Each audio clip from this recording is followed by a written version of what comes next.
NSK அவர்கள் மஞ்சக்காமாலை நோயால் பாதிக்கப்பட்டு ஆகஸ்ட் 30ஆம் தேதி 1957 மறைந்தார். அப்போது அவருக்கு வயது 49.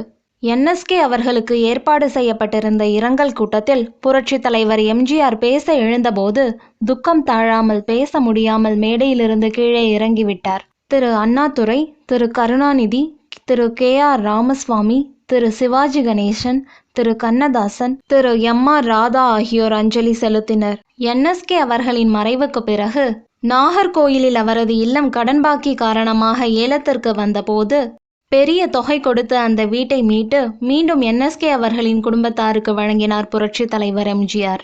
என்எஸ்கே அவர்களின் மறைவுக்கு பிறகு அவரது மகள் வடிவு அவர்களுக்கு திருமணம் நிச்சயம் செய்யப்பட்டது.